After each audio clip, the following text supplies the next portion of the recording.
The Elizabeth Line is absolutely breathtaking. Almost every transit fan has heard of it, and it gets rave reviews from visitors for whom it's often their first and last train ride in London. I want to be very clear from the start.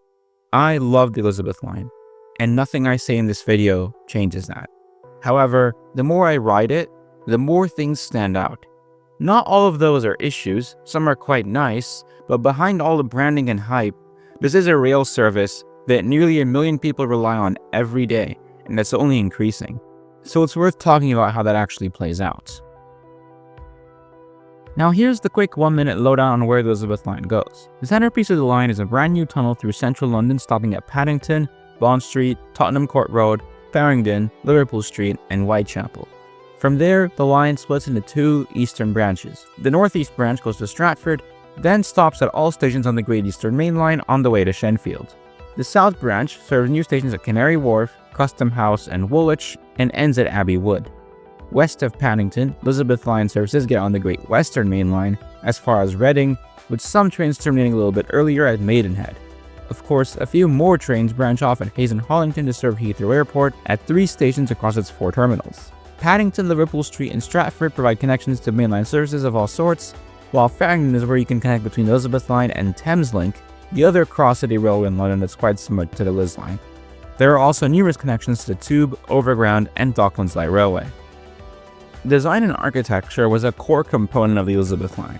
Every one of the stations in the new central area has its own identity that can be seen in various parts of the station, whether it's the wooden head house at Abbey Wood, the yellow glass accents at Canary Wharf, or the street grid at Tottenham Court Road. However, all 5 stations from Bond Street to Whitechapel look almost identical at platform level. This in particular is a little underwhelming. It's not a bad design by any means, but it really clashes with how unique the stations are closer to the surface.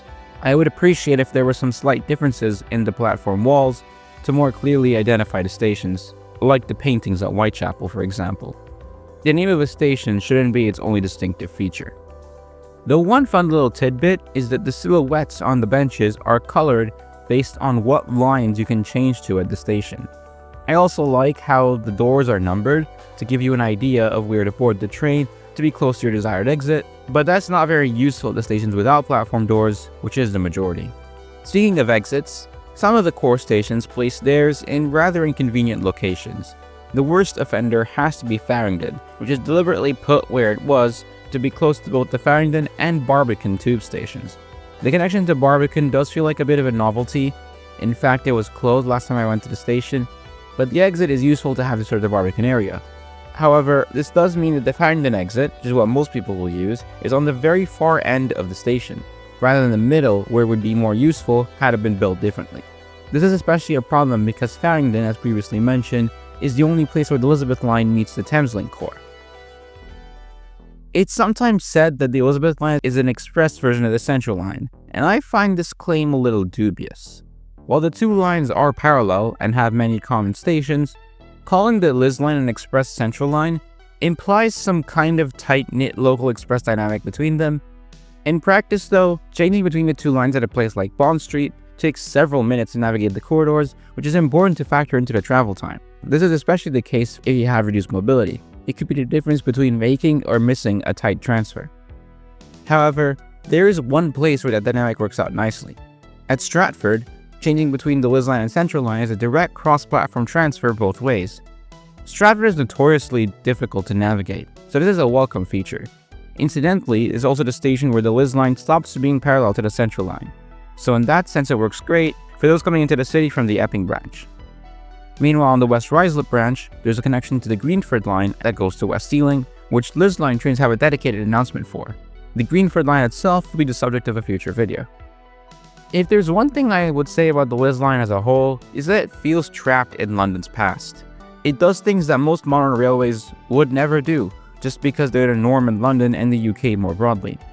Things like having skip-stop service just for the sake of having it. Between Paddington and Hayes and Hollington, most trains don't make all stops. There is absolutely no indication of that if you're not paying attention. Your only clues are next train screens and announcements. It could be worse, but it could also be a lot better. Some riders won't or just can't hear announcements. Some may not have mobile data to look at their phones and figure out where they're going. and some may just be new to the city and need extra help getting around. There's no such thing as having too much wayfinding. And it's not like the express services are subsets of each other. Some trains that stop at Southall don't stop at West Ealing, and some that stop at West Ealing don't stop at Southall. There are even some super express trains at peak hours that don't stop at Hayes. Imagine if you're bound for Heathrow and you accidentally got on one of those trains, and you only realized your mistake once you left Ealing Broadway. Now you'd be stuck in a train going all the way to West Drayton, and you'd have to backtrack to catch a ride to Heathrow, which will likely be later than the one you would have caught had you gotten off at or before Ealing Broadway. It does make me wonder though, why is there this much express service, when at least up to Hayes and Harlington, they only save a couple minutes at most? I understand the need for super express trains at peak hours, and that freight trains can complicate operations. Some of the stations that get skipped are seeing far more new development around them.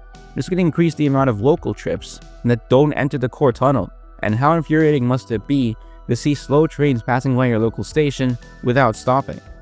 Personally, I wouldn't mind having 1 or 2 fewer trains per hour if it meant that there was less variation in type of express service. The ones to Heathrow should stop everywhere.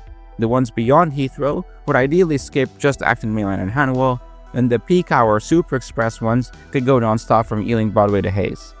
But please, don't skip Hayes without better communication. Seriously. I'm not saying they should go rename it to London S-Bahn or whatever. Keep the name, keep the same branding. I love how London's lines have names like that. But they shouldn't get in the way of clarity.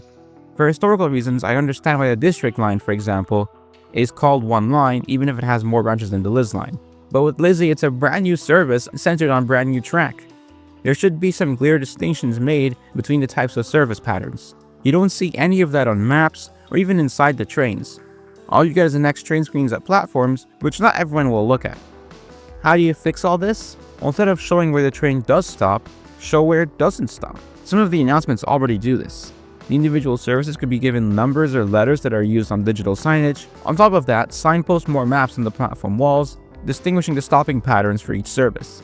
And inside the trains, have screens on the sides that show the pattern of the particular train you're on, instead of having it be like the 10th thing it shows on the rotation for the current screens. Even something like an LED board, which is going out of fashion worldwide, but is still more advanced than a static map on a piece of paper, which shows all the services as one and the same. I don't know, just a thought. Sometimes it feels like the Liz line is a 3-year-old railway being operated like a 60-year-old railway. It's a fast urban metro, like really fast, a long-reaching regional rail, a reliable airport rail link that actually stops in places people want to go, and a frequent inter-suburb service all at the same time. Some treat that as a bug, but I treat it as an opportunity. You're seeing just how many types of trips are being made on the Liz line, and again that will only increase as the stations outside central London become hubs in their own right. Ealing Broadway is quickly becoming one of my favorite stations in London because of how seamlessly it integrates different services and enables all sorts of trips that don't enter Zone 1. There's a bit more that I could get into, like how the Heathrow stations in particular, Heathrow Central, get overcrowded and really should have been expanded, but that's probably enough for one video. I can't tell if the Liz line's issues are down to extreme London centrism or just the typical British mentality of, oh, it's how we've always done it, let's keep doing it that way. Or maybe a bit of both. Some people won't even see these as issues at all. But something really needs to change to make the Liz line more equitable and accessible, even for those who are new to London.